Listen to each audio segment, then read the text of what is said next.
everybody, it's Courtney Wyckoff from MOMMASTRONG.com, where we instigate an adventurous life through strength that matters. And I'm happy to be here today with empowering solo moms everywhere. Thank you for having me. I'm here with a rather important fit tip that I know will help everybody. I hope it's how to work out with kids. Here's the deal. I personally despise mommy and me classes and deals. I can't focus, and it actually makes me feel a little more I know not everybody feels that way, but I don't always find them to be as helpful as I had hoped. I'd rather do my workout or have them do their workout or whatever it is, rather than try to commingle.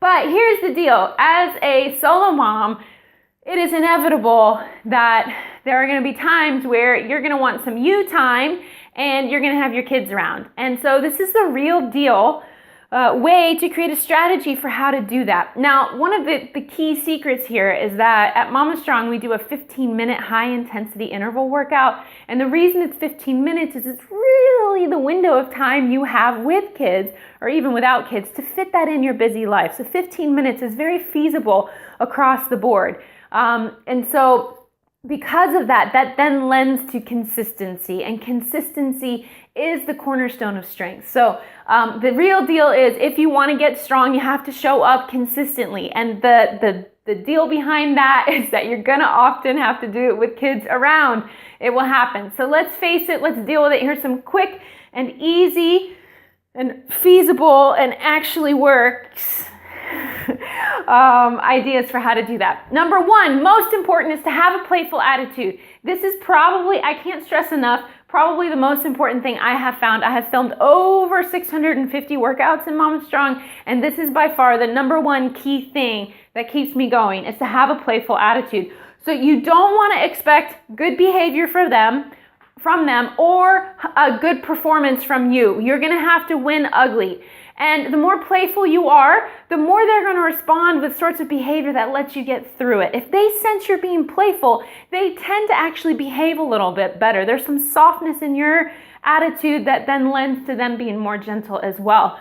So this means when you're doing jumping jacks, why not play high five? Why not have a game of dodgeball if they want to throw stuff at you? Let them tackle you. Be okay with being playful if you're going to fit it in. It's okay. You're not going to perform perfectly, but at least you won't walk out feeling crazy and resentful of them, okay? They can sense play. So when they sense play, they sense that you're grounded. And that then lends to them being a little bit easier to deal with and you getting those 15 minutes over with, okay? Number two, have a secret treasure chest of dollar store toys. This is essential for me. I keep it around. I don't make a big deal about it. I'm not bribing them. I'm not saying, Mom's going to work out, and when I work out, you get to have toys. Not like that. You don't make it a big deal. You roll your mat out, getting your supplies out. You get your mat out, you get the treasure chest out, and you constantly refill it whenever you can. Go to the dollar store, pick up some things that you think might entertain them and that are age appropriate, and have that out for them. They love seeing that new stuff, and in 15 minutes, they can really spend some time with that. You'd be surprised. Special note here, I do avoid screens. So iPads and iPhones and things like that, even though they seem like great tools, they oftentimes make children more irritable, and there's sometimes a conflict with you that you feel a little bad that they've been watching something while you've been working out. Now, there's an exception to that, which will follow up after this, so stay tuned for my screen exception. There is one. And the other thing is, make sure that they can do and play with these toys without your help. So you don't want to get a puzzle that's for an 8-year-old and you have a 2-year-old, or you don't have to get things that have to be unwrapped and, things that you're going to need to help with, because that's going to really frustrate you. So think about it. Don't spend a lot of money, but do build that treasure chest. And again, don't make a big deal. You bring out your mat, you bring out their supplies, and go for it. Okay, the last one is be willing to scrap it.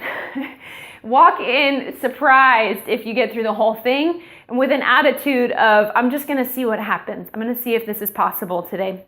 The deal is, there are going to be times and days where it does not work, where you guys are not having a meeting of the minds and it is not working. Either your mojo is not there, or they've got something going on that demands your full attention.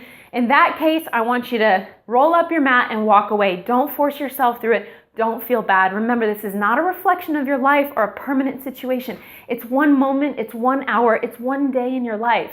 And tomorrow you begin again, you pick up. It's not every day. You know that with kids. It's always just a phase, right? So be willing to scrap it. This will help your brain, okay? Now, the very last thing is that exception to screen time.